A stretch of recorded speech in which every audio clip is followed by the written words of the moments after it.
Hello, this is Lisa LaRose here on Connect to Love on PRN-FM, and I want to welcome Michael J. Russ, my co-host, who is absolutely amazing, who makes every day amazing. Michael, welcome to you.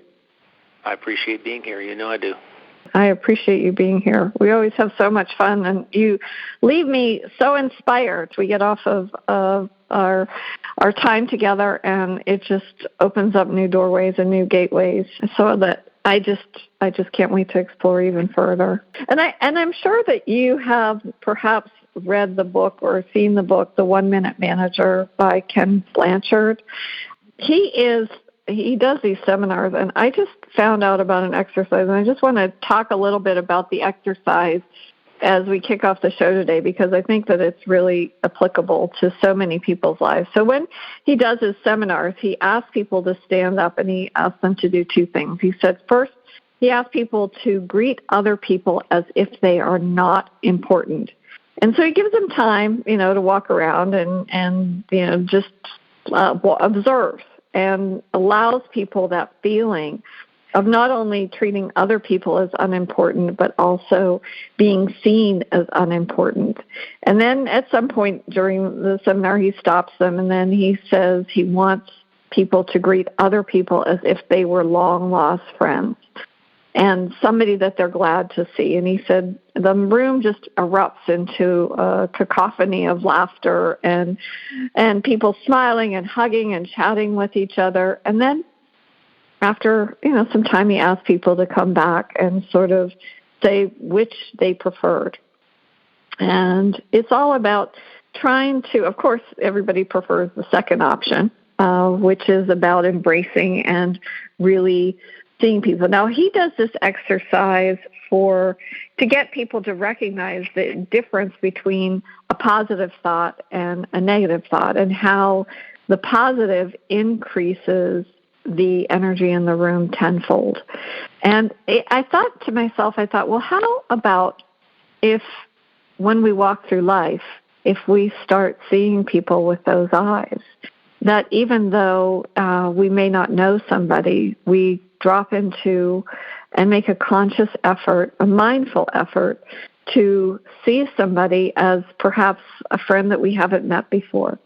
What can we learn from this person? A teacher who's showing up, an opportunity for growth. And I thought that would be kind of a fun thing to talk about today, where we want to be mindful and how we embrace the world and really bring, I think, more peace and fulfillment in our own lives by creating that space. Mm-hmm. Yeah, I like it. It's interesting because I attempt to do that all the time.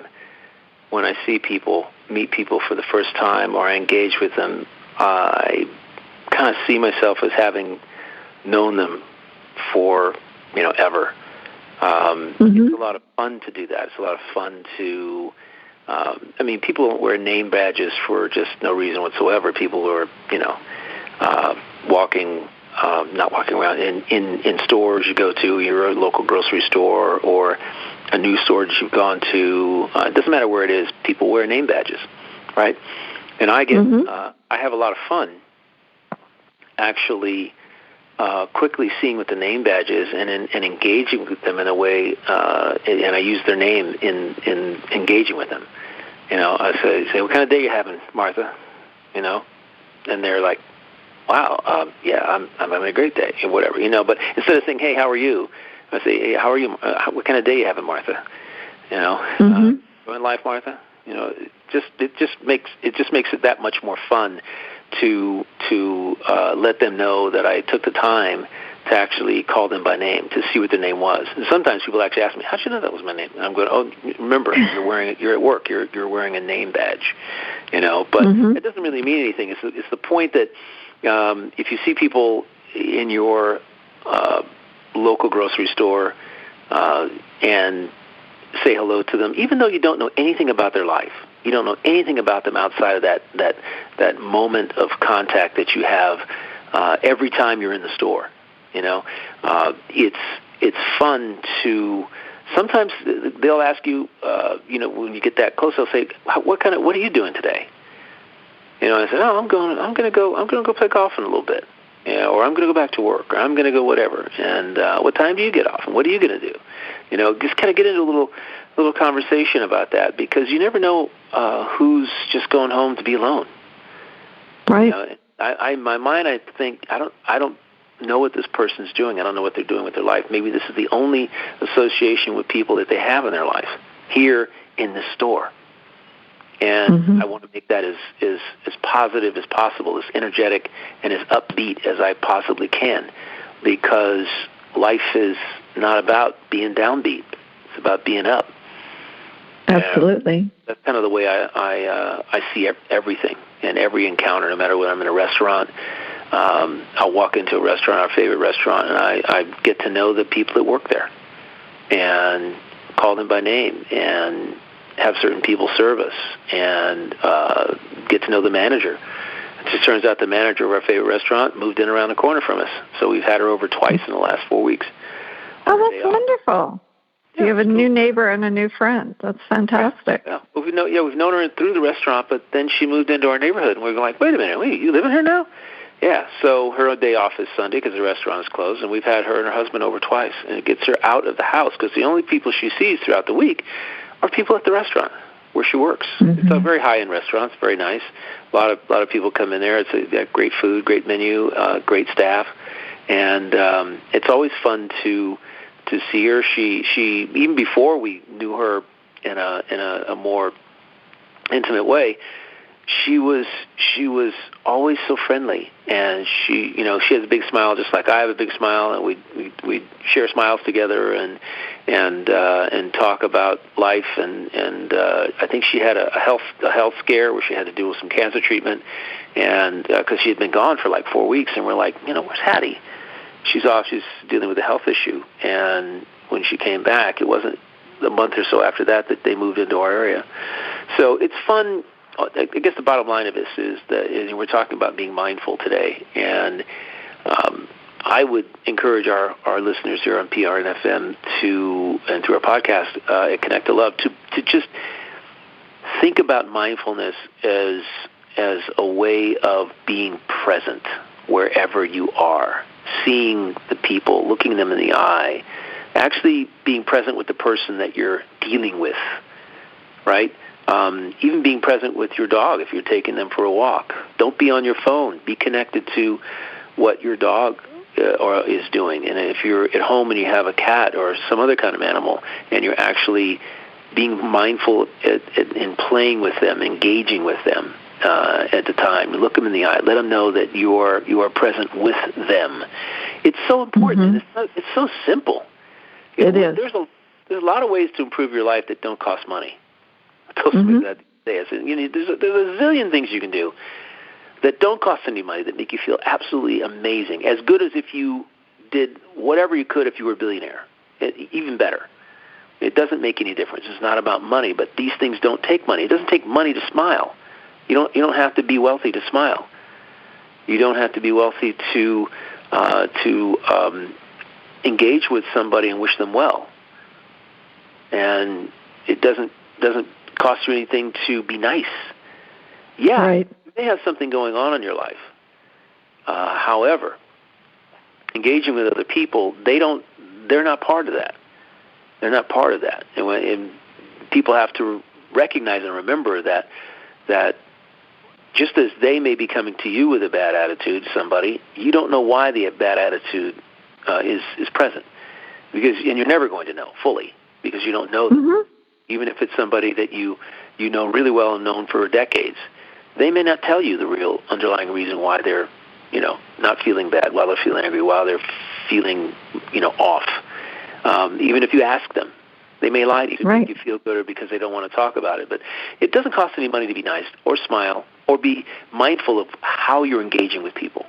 Right. And mindfulness really sort of came, it had its roots in Buddhist meditation, but John Kabat-Zinn and his work sort of brought it into mainstream, not just in mental health, but into businesses and where it is now. And I think what it really sums up is all about paying attention to our thoughts and feelings without judging them, being in a space, and whether it be right or wrong or whatever. And I had this vision this morning.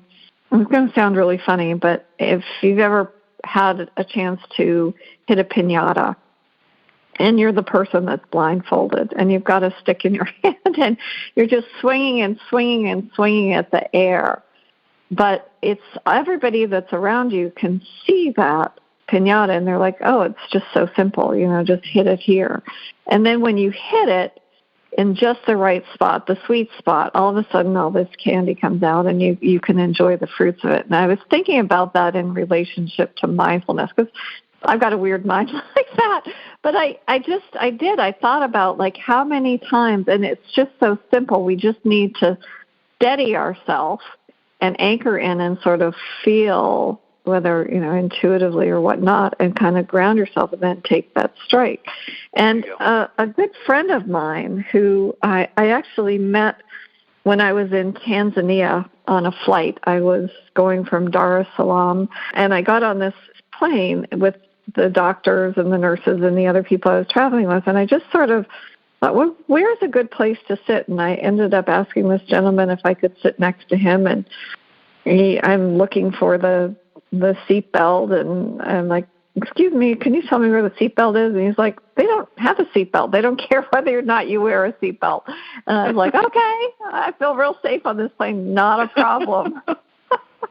And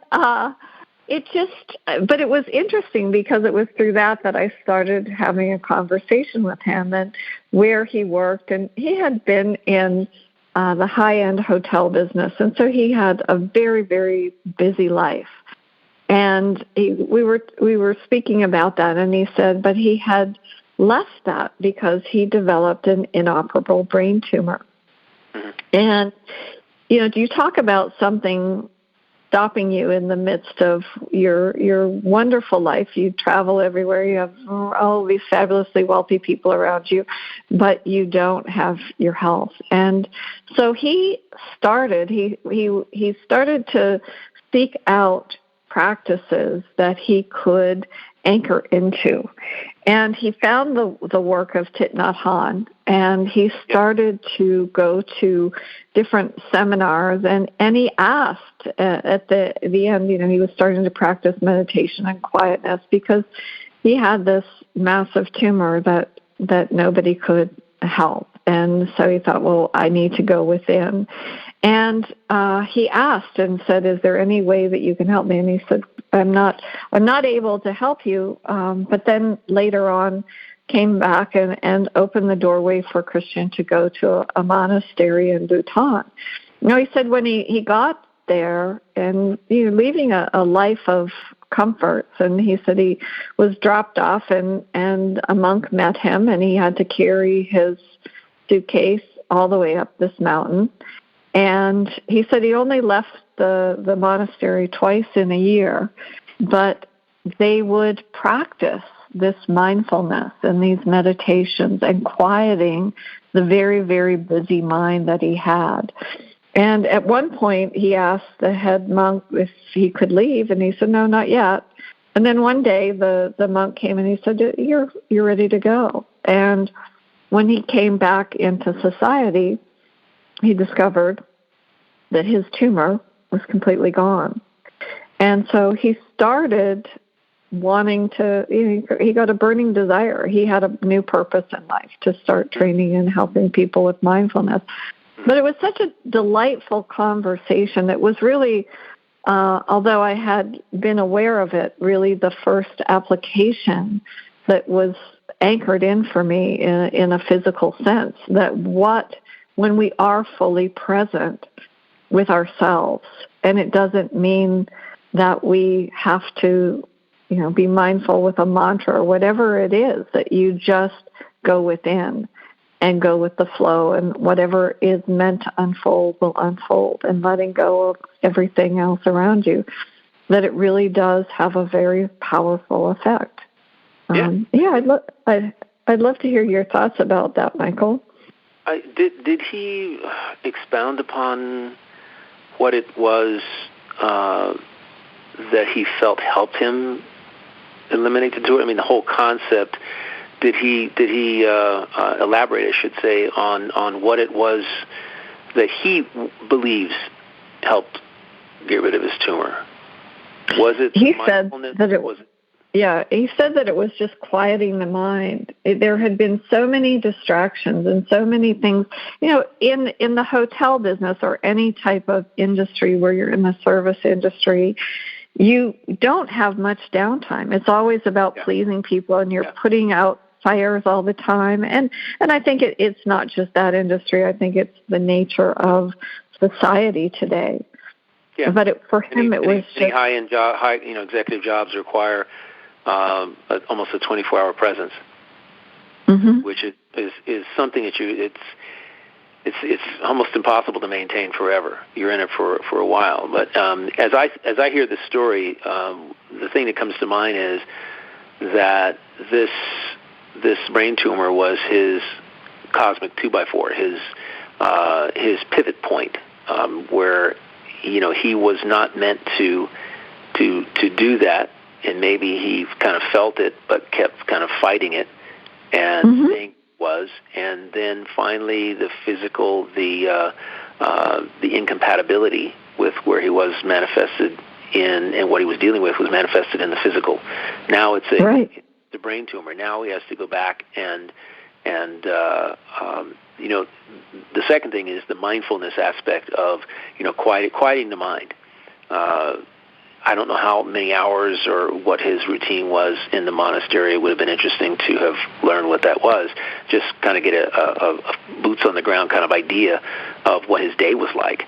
However, one of the things that Carol Collins and the teachers talk about is that in terms of self-healing, and I know you're taking a self-healing class with Carol and the teachers, and it would be good for you to kind of elaborate on what she says with regard to when you quiet your mind, what the teachers are doing. I mean, you're getting some help, and how quieting your mind enables you to heal without going to a monastery, but you can bring that quiet mindfulness into your space, wherever it is you spend your most time, or your quiet spaces. And when you do that, the benefit it has for you with regard to self-healing. Can you kind of elaborate on that? Because that's what you're involved in now. Yeah, what I found so fascinating with the classes with Carol Collins is that the collective are suggesting short periods of meditation, 12 minutes, where we think sometimes that it's going, we have to go into meditation for an hour, or we have to climb a mountain and find a guru, or whatever it is. But it's really focusing that awareness on the here and now. And there are different exercises, even the placement of hands, placing a hand on the heart, bringing your awareness to the heart. That's a very easy thing to do, and to really breathe in. I think that when we really start to live in the present moment, it can be so transformative. And so much of what we do in our daily lives sort of take us away from who we are deep inside. And I know that you have been practicing your mantra that you have gleaned and gathered from your guide, Jeremiah. And I'd love for you to share a little bit about what, as you take the time in meditation, when you meditate, you don't take that mantra into meditation. You take that mantra when you walk. Is that correct, Michael? Two things. Yeah, I do it when I walk, because mantra is what I'm looking to do is to anchor the words in the mantra, the mantra itself, onto my into my subconscious. And it's interesting. So it requires emotion and energy. And what I've come to understand, and this is why we have so many triggers in life. The thing that we react to most in our life are negative things. Mm-hmm. Things we scream and yell about, the things we get ticked off about, the things we shout expletives about with lots of emotion and energy. They're generally negative things. right? And that negative energy, we have to understand, gets imprinted on our subconscious. So if you have if someone close to you passes away all of a sudden, and you have deep grief, where you are you're just totally emotionally out there, unstable, sad, grieving, maybe regretful or feeling guilty, and all these things. You've got all these negative emotions, feelings and emotions that are, and thoughts that are being fed all of this negative energy. All of this energy, just feeding that, this energy, and all of that is being imprinted on your subconscious to the point where when you see a movie, you'll see a movie and where in that movie something happens, almost like what happened to you. Someone died all of a sudden in the movie, and you're like, you wonder why you feel the way that you do, because now you're reliving the situation that you imprinted on your subconscious. It triggered the emotions that you felt, right? So the meditation is to clear that away. The meditation is to clear away the quieting the mind for 12 minutes, is to, starting with 5, basically, is what she says. If you can't do 12, start with 5, where you just have nothing going through your mind. You have to literally learn that you have nothing in your head for that 5 minutes. Now, it's a little bit more challenging than you might think, because a lot of meditation is technically done with music in some way, some kind of tones or whatever.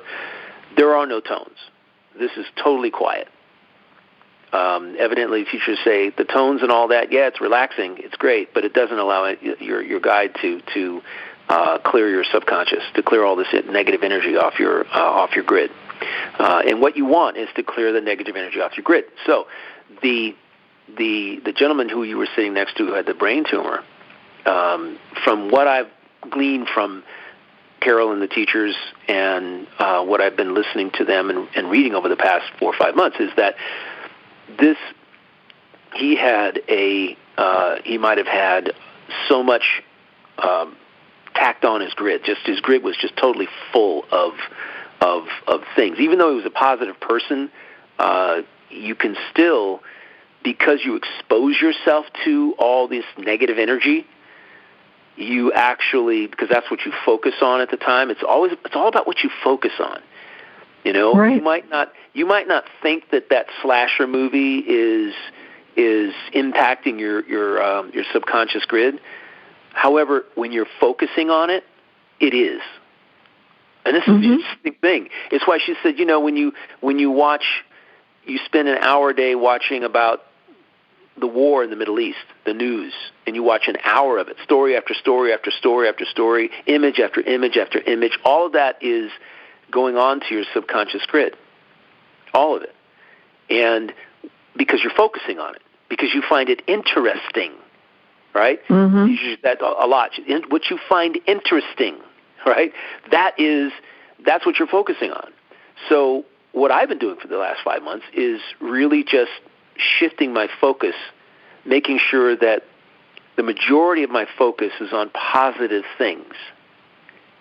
Positive things. In other words, I might limit the news to 5 minutes, 10 minutes, with no emotional investment, none whatsoever. I'm not looking to invest anything in any negativity.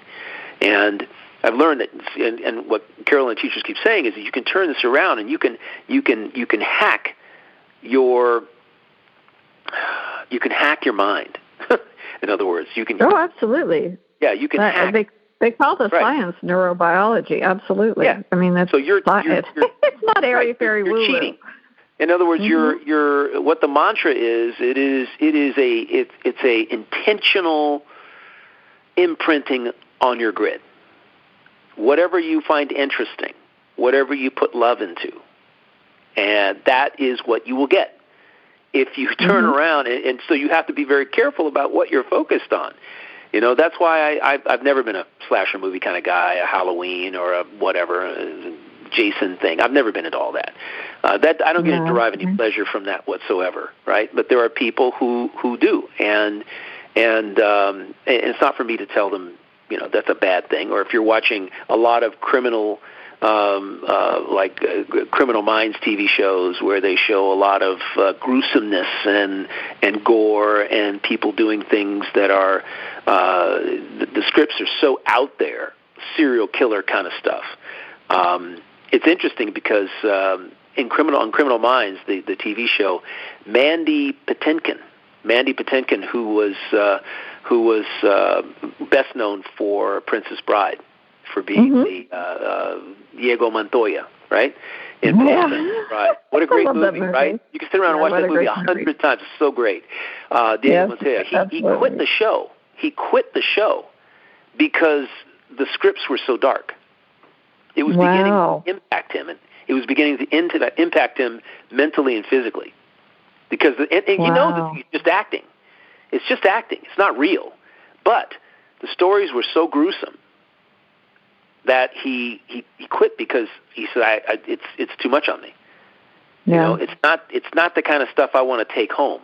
Because a real actor will what they're doing is they are becoming the embodiment of they're embodying the character, right? The embodiment of the character, which means that you have to psychologically be that character. And if that character's doing things, is witnessing things that are just gruesome and gross and just out there, right? So negative, that is what you're going to be dreaming about at night. Right. That's what you're going to be thinking about all day long. Nobody wants that, right? So he quit, which is, I have the utmost respect for him. Regardless of what money was making or whatever was a hit show, it doesn't make any sense, right? Yeah. And any actor who's been engaged in a role that has had that kind of gruesomeness to it, it takes them 2-3 months to shed that from their psyche. Because it's so intense. So if you think that that's what they have to do, what are we doing? We're not actors. We're just out here every day doing our thing. What we can control is what we focus on. Right. What we're mindful about. And I have. Well, I say in the last 5 months, I have kicked it up to a whole new level of understanding and action with regard to that. And it's sort of like a test for myself, right, to see if I can do it. So I get up in the morning at about 6 o'clock and I meditate. I do my 12 minutes. Then I do another 9 minutes, which is a channeling exercise with my guide. And then I do. Then I'm done. And then I come back. I do my mantra on my walk. When I get done with my walk, I'll come back and anchor it with 20 minutes of quiet. And I'll do that one other time, perhaps before bed or in the afternoon. I did 15 minutes today before we did the show. I sat for 15 minutes and quietly I emptied my mind and allowed the mantra I had heavily, and it's this. I'll say my mantra with a load of emotion and feeling and energy, right? And I could go in a closet and I say it. I practically yell it. I scream it as if I'm at a football game, and you're trying to will the players on the field to do what you want them to do. Right? I mean, that's really what we're talking about here. We're talking about, look at the amount of wasted energy when it comes to watching sports and putting that much energy into something you can't control. Right. Well, in this case, you can control it. That's what you're looking to do. You're looking to imprint your mantra, what you want. The mantra is built around what you want, right? What you want, what you're saying you have. I have this, I have that, and it's a series of lines, my mantra that I say, and it's a lot of energy. And then when I get done doing it, and my heart is racing, okay, at that point, because that's what you're doing. You're elevating your energy in a positive direction and saying, I have this, I have that, I'm doing this, this is me, this is how I feel, this is my health, this is my relationships, this is everything. I love myself, the whole 9 yards. My life is perfect, okay, and or all is right in my life to end. I'll walk out of my closet door in my bedroom, in my office, and I will sit down on my couch, and I will close my eyes, and I will anchor in. I'm looking to basically have my guide the word is amplify that. Right? Mm-hmm. I'm looking for them to amplify that. I'm imprinting on that my subconscious. Now it's time for my guide to amplify my mantra on my subconscious, to amplify it out into the world, to manifest it. Right? That's what it's about.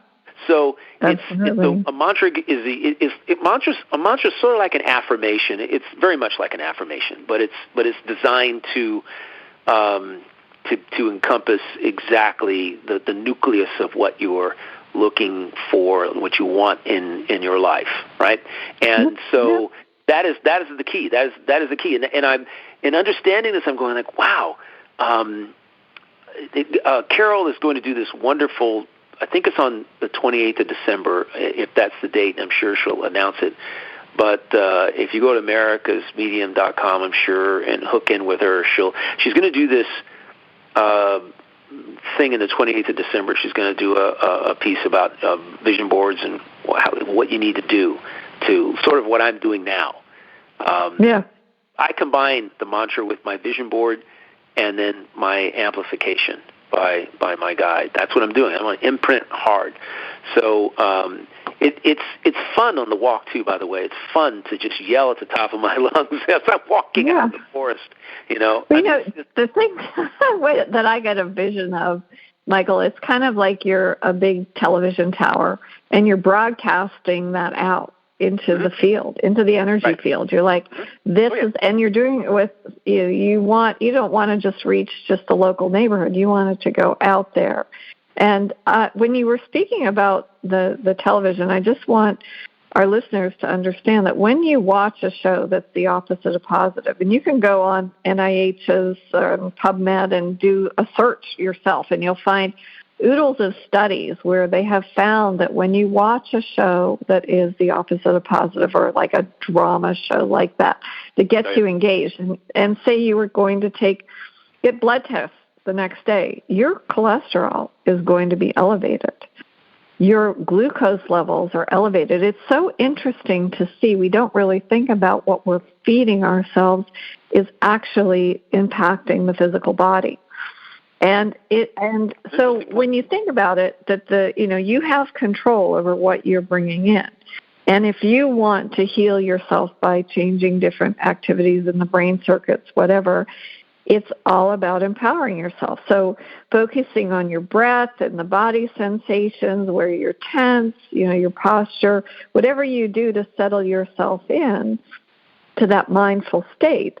And what you want to bring through in that stream of consciousness is actually going to impact your physicality. And really, I think that that's what Christian, it made a big difference for him. And I have asked him, he's overseas right now, involved in a really amazing project. He's doing a lot of things with neurobiology with African tribes and how amazing they are at finding that presence and that mindfulness, and how they communicate. It's just really phenomenal. But I'd love to have him come on and speak about it, because it really makes a big, big difference. But you also brought up the emotions, because the emotions that we have, whether, it happened when we were 6 years old or when we were 26 years old, really do sort of create these boulders. And in the Taoist teachings, they always say if you were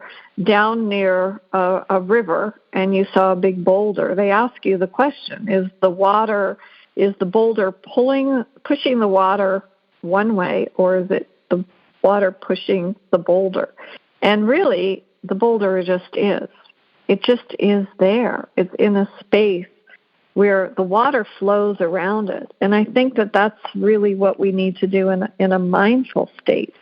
We need to recognize that all of these other things are, they may be in our path, but these things will flow around us. And as they flow around us, things can move gently, things can move lots of different ways. And I think that that's sort of where you do when you meditate. You sort of detach from what's coming at you in your daily life. Right. You take anything. There are no pictures. Mm-hmm. You're not focusing on being on the beach.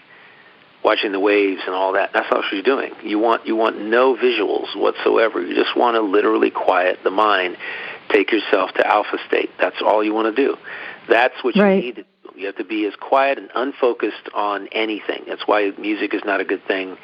Why envisioning pictures, doing visualization is one thing. You can visualize things, but that's not what is going to take care of cleaning your grid. That's not what's going to get rid of the scum that's built up in your subconscious. And absolutely, and you have to take some time for that. It takes a little bit of effort to do, but once you do it, it is just once a day for that exercise. It's really phenomenal. It makes you feel really good, because the more you do it, the better you get at doing it. And just as a little cheater thing, I actually turn 12 minutes into 14, and I spend the first 2 breathing. Good for you.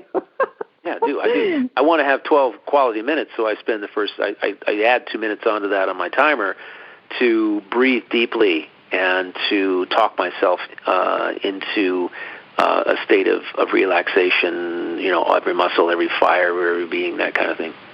That's your Jedi mind trick, Michael. I love it. It's been a while since I saw Star Wars. I mean, it's been a while, and I know a lot of people have followed it, but you think about like Luke Skywalker, right? He went into that cave and Yoda, just asking him and really trying to train him not to answer or think or feel, right? Just to trust. Just to trust. I'm glad you brought that up. I really am happy that you brought that up. I mean, I would have never thought about that. However, the great thing about that movie that I think got missed completely is that part of the movie. People get all caught up in the action and the lightsabers and the negativity about the Luke and his father, the conflict there and all the fighting and stuff that's going on. But the real treasure are the scenes where he's in the cave with Yoda. That's the real treasure, and those are the golden nuggets that will feed you like a king or queen for the rest of your existence. That's what that is. You always look for the gold, the treasure that can enrich your life and everything. I do that when I watch movies. I'm looking for the treasure that I can use to enrich my life in some way. And there are some great writers out there, screenwriters, and some great movies that have pivotal transformational moments, and you can say, wow, that is kind of cool how that happened. And from this perspective, the Star Wars, that's the biggest contribution I think that they made to movies. There's a lot of young people that are watching it, and I feel in some cases that it gets missed completely. That is the important part, right? That's what makes Luke Skywalker who he is being able to go inside himself. Go inside himself. That's what makes him who he is. Right. And interestingly enough, that would be the easiest springboard, for let kids watch that and then go, okay, great, we're going to do this thing that Skywalker did. Because they have somebody, an authority figure, somebody that they respect in the movie Skywalker, who's doing it, the lead character, the protagonist, and now you can say, okay, great, that movie's over. How would you like to do that thing that Skywalker did? To be able to be the best Jedi Knight ever. And they go, oh yeah, cool, yeah, do that. This is how I'm going to teach you how to do this. If you do this every day, you can be your own Luke Skywalker. Conquer the world, right? Achieve greatness, achieve whatever you want. Greatness is in the eye of a beholder anyway. So it's not society's idea of greatness. It's just, hey, this is how you do. This is how you when things get a little challenging for you and you're feeling a little anxious, be Luke Skywalker. Go into the space. Go into the Force. Go into the space that between your thoughts, and hang there for 5 minutes to 12 minutes. Hang there. It'll all go away. It'll all work itself out. If you just deal with the outside from the inside, is basically it. You deal with the outside by dealing with the inside, and that is an important lesson, one that we can take and just run with forever, instead of all this other distraction that we're forced to consume on a daily basis, where, well, more so we've been forced to believe that it's important. And it really isn't, because there'll be something new tomorrow, something different tomorrow. And I tell this to people all the time. It's not what you experience today. If you put a lot of negative energy into it, it doesn't matter. It will go away, dissipate, and there will be something new tomorrow. So why not just let it all go? Why not pay attention, put the energy, invest the energy and emotion into these things? Politics and stuff going on. There's so much that I see people putting that much energy into their own sports team. And I'm like, wow, the angst, the negative energy because your team didn't win. I'm like, wait a minute, hold on a second. It is a team, by the way, and you got somebody's got to win and somebody's got to lose. I totally get it. Exactly. It's out of your control, And they're like into it, like and and you tell them you see bring two people together and you say, "Oh, I'm for this team. Oh, no, I like that team." Well, we shouldn't be talking, because like they only want to hang with their own group, their own little clique that likes their team, right? And I'm going like, this is really interesting in life. It's really interesting. When I tell people I have no favorite whatsoever, it's not. I don't really care.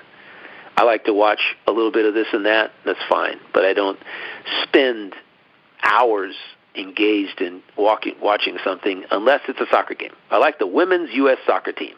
I love them. So and so I will watch them. And that's just, everybody's got their little thing. It's not that often. World Cup, Olympics, that's when I do the most watching. But away from that, it's like I could take it or leave it. Life is an amazing adventure, and you can make it what you want it to be. And I choose to do as much as I can throughout the day to make it awesome, to make it an amazing adventure.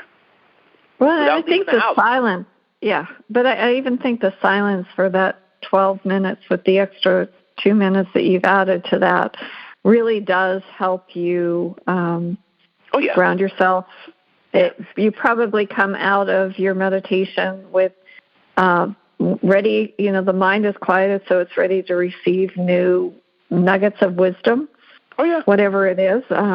You're being fed. It's about silence. It's so interesting. I was listening to something this morning, and they were talking about Yeats, the poet, and one of his commentaries was that people did not feel comfortable in silence, that they always wanted something around them. And I think that in that mindfulness, it's appreciating that.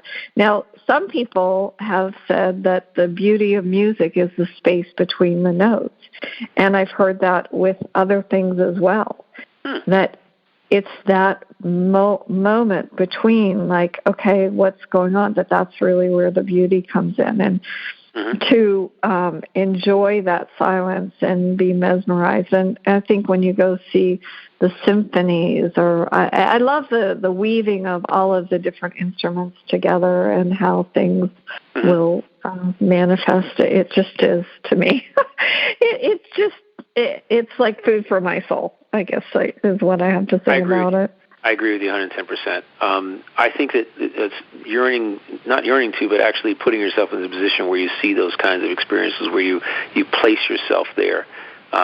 It can be fabulous. There was one time I was in Germany, and I went to with some friends, went to a showing of Faust, the black and white silent movie of Faust, right? Played with that city's orchestra. Oh my goodness, that would be amazing. As it was back in those days, right? So Faust is on the screen, it's playing, the orchestra is playing the original scores that were played with the movie back in the day, before talking. Oh my gosh, that gives me shivers. Oh my gosh. Isn't that amazing? Yeah. It was like, I was sitting there, I was astounded. It was the only time just to have the opportunity to experience something like that, right? was just brilliant. Because in Germany, every little city's got their own orchestra. They're really big into classical music, and they're very proud, and they fund them. So they all have orchestras, and they all do these wonderful concerts and other things. I just thought this was a very creative way of bringing some artistic expertise to, and we saw it in one of the original old theaters that it would have played in, that had been restored, and it was phenomenal. There are these things around. You can do this. There are art festivals, there are craft festivals, there are music festivals. There are places that have all this positive energy. I was telling a friend of mine, get out of the house and go to those. Drive down to the Apalachicola Seafood Festival, which was last weekend. Go to, because there are positive people doing positive things. When you go to craft festivals, craft fairs, the beauty of going to a craft fair is that you have all of this creative energy, this inspirational energy that is just that in each booth, and you put it together collectively, you've got this cosmic event that's going on where all this creative talent comes together to the same place. And what they've created on their own is absolutely amazing. And you're just going to see some things you've never seen before. You're going to engage with energy, positive energy for the time that you're there. And it's fantastic. I loved going to those in California when they were really big. You'd have them in big exposition centers, and it's just, wow, you just dive in with all your limbs. You just get in and walk around and talk to people. Everybody's laughing, everybody's smiling. There's some music generally, different people that come and play, and even the small ones that are in towns. Right. It's fantastic. Years ago, I was at the Sawdust Festival in Los Angeles, and I was just mesmerized. They had a lot of artists that were actually painting their paintings. As they obviously had things for sale, but they were out painting. And this one gentleman, I'd never seen acrylics, the colors that he was using, and he was using these other oil paints. And I'm like, what paints do you use? And he went on to share with me that he had been an animator for Disney and decided that he really wanted to branch out. And I walked all around that amazing festival, and I came back and I was mesmerized. And I ended up, I didn't really have the money at the time, but I had an American Express card. And I said, I bought that painting he was working on. He said, well, it's not done. And I said, I don't care. He said, well, it's going to take a while and we'll ship it to you. And I have it hanging in my bedroom. And I would not, quite honestly, Michael, had I not gone to that show before he was somebody, would have been able to afford his art now. And it just, I love it. And it was just whimsical and fun and colorful. And so I really can anchor into that. But even in that, applying each color and choosing that, there's a mindfulness practice in that. There's a mindfulness in what am I going to wear today, like how you adorn yourself, how you want to present yourself to the world. And in all of those little things, I am very mindful when I walk my dogs. I know that sounds strange, but it's a meditative practice for me. Yeah. I let them be dogs. I'm not looking to control them and like, hurry up, let's, okay, you want to stop, explore there. That's great. They're only on the planet for a short time, right? Yeah, it is unfortunately so true. They are. And that is, I told somebody the other day, I said, if you feel like you're getting tight in your solar plexus while you're doing something, then you need to be doing it a different way. You're so involved that you're all tense. Your muscles are tense. Your solar plexus is tightening up. Your stomach is tightening up from what you're doing. You got veins in your neck. Your neck is tight. And people who walk their dogs and want to control what they do are not going to have as pleasant an experience as the dog is going to have. And and the dog can sense that you're all uptight. And just like, because that's what animals do, the animals sense your feelings, your energy. And so I agree with you. I think that is a mindful experience. It's a mindful experience. I have a mindful experience when I walk, too, because I'm paying attention. I don't know, I must have seen 5 monarch butterflies. How wonderful. Floating around on the ground, and sometimes I'll just stop and watch them, kind of kneel down and kind of watch them for a moment or two. You have the flower I sent you a picture of the other week, a couple weeks ago. You notice the beauty that's around you. I had a rabbit run across the path. I had a deer run across the path about a month ago. Jump across the path that I was walking on, probably about 40, 50 yards in front of me. And it's just, you never know what's going to happen, of course.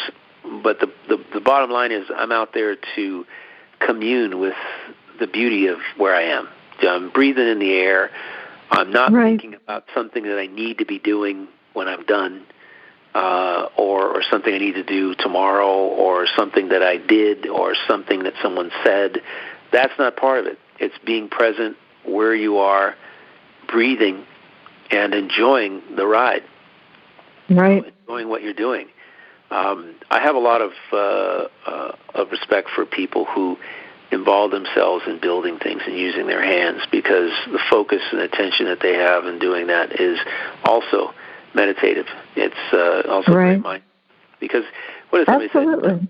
There's single-minded focus, and then there's teachers from Carol say there's not focusing on anything, not focusing on anything, and the not focusing on anything part is what does you the most good.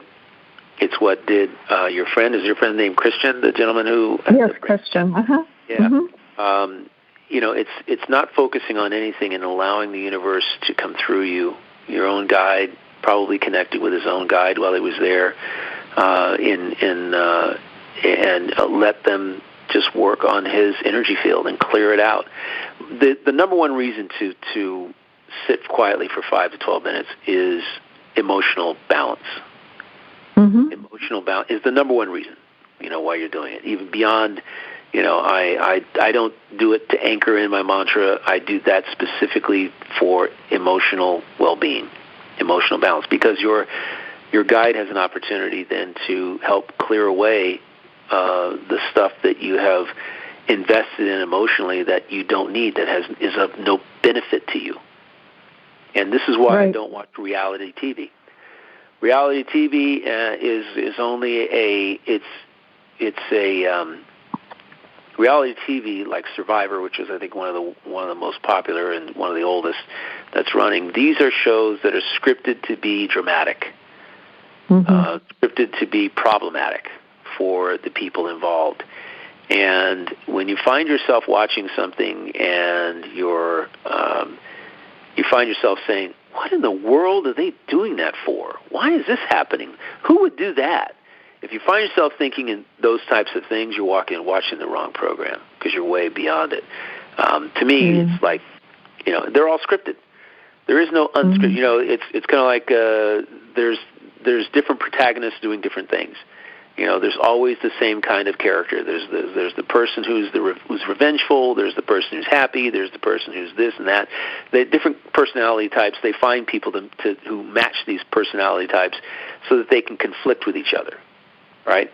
Conflict is what makes those shows. Otherwise, they'd be boring, because nobody has that much adversity in an hour. Nobody. Right.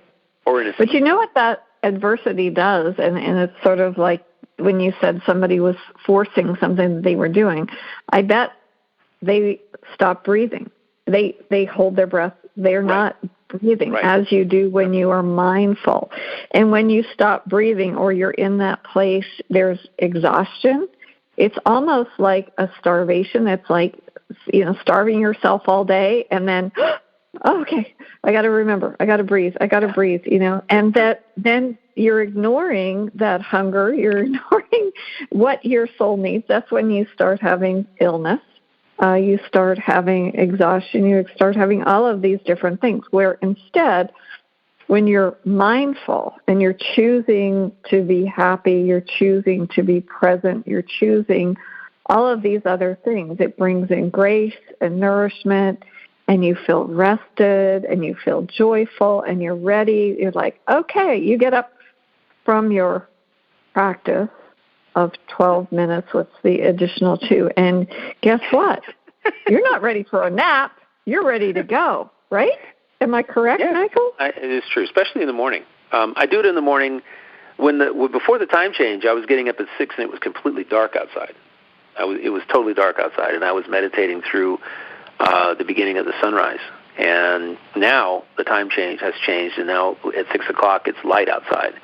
The two things that are important that I've learned is that you need to have complete darkness, so you need to wear a face mask, right, a sleep mask, in order to have complete darkness, no light whatsoever.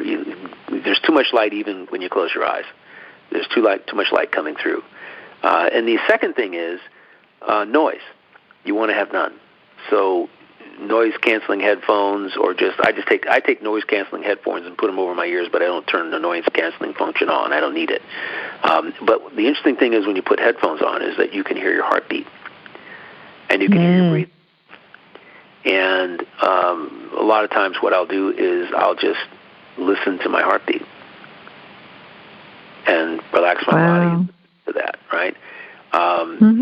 Or listening to my breathing, because when you're fully relaxed, you're not taking deep breaths. You only take 3 or 4 or 5 deep breaths before you, in that 2 minutes before I get into it, so I can talk myself into a relaxed state, and then I just let it go. And then the timer goes off. Set a timer, and the timer goes off, and I'm done. I come out of it, even though I might be like knee deep in it, having a really good time. It's still done. It's wonderful. I mean, it's such a nurturing activity to practice, and I think that when you do that, creating that space in your life allows you to have that awareness of your heart. That is Absolutely. Awareness leads to healing, and it leads to your connection to love. And I'm so grateful for you sharing that, Michael. And I know we're getting close. I think we have like 3 minutes. So I'm going to let you close out the show. Oh, you are. It flies. It flies by. Well, you know what? Because I think you anchor into this activity. It's so nurturing. It's like sitting in the sun with your face looking up, and just closing your eyes and receiving those healing rays. I agree with you. It's fun to get up in the morning and see the sun rising over the trees, beginning to rise over the trees in the east. When you're out on a walk that early in the morning, it's awesome to just feel. Maybe there's a soft breeze, or maybe no breeze. Maybe it's just that it's quiet. The world isn't astir. And birds are chirping. You can hear things, and I listen. But the main thing for me is, and I encourage our audience to do this here on PRN-FM, is to just make it your own thing. Set an intention to take 5 minutes. Just start with 5. Maybe 2 minutes before, to just totally stop fidgeting and breathing and, doing all of those things and quieting yourself. Maybe talk yourself into a total relaxed state where your muscles are relaxed, your feet are, from your head to toe, you're all or toe to head. That's kind of the way I do it. And I go all the way up. And I'm not talking about chakras and doing all these other things. I'm just literally talking about, I'm in my mind and saying that the fibers, every fiber and muscle is relaxing in this part of my body, that part of my body, and I keep moving all the way up. You do that, just get to the point where you can get 5 minutes of total quietness, total quiet, nothing going on in your head. And when things are crazy in life, because that's the issue with life, the challenge with life is that there's so much going on outside of you that you think you need to be a part of, but really, you don't. You don't. You don't need to be a part of 90% of what's going on inside of you. But there's so much. And kids think this too. So if you have children, teach them to sit down and just be quiet and be mindful. And to do that when they're feeling as if the world is running away from them. right? As if when they have a challenge, or when they're feeling anxious, or when they're feeling whatever, it's because they've got too much interaction with things that they cannot control. This is my view. Okay, I'm not a clinical psychologist or a child psychologist or anything like that. I'm just simply saying when I feel that, when I've gotten a little too close to things, too involved, dedicated too much energy and focus and attention to things that really don't matter and won't matter tomorrow because there'll be something new to invest in, I just literally back away. Got to back away and just recognize that is what you're doing, and then just sit and calm, breathe, and just relax. But once a day, clear away all of that. At least once, clear away all of it. Only need to do it once a day, and you'll feel that practice will change your life. In my view, it will change everything because you'll start to see things differently, and you'll start to react to life differently. All right? It's been fun here on PNFM. I love it. Love it. Thank you for joining us here on Connect Love, and thank you, Michael. Just amazing. That's what love's all about. And enjoy loving yourself first. Mm-hmm. Mm-hmm. Yeah. Thank you.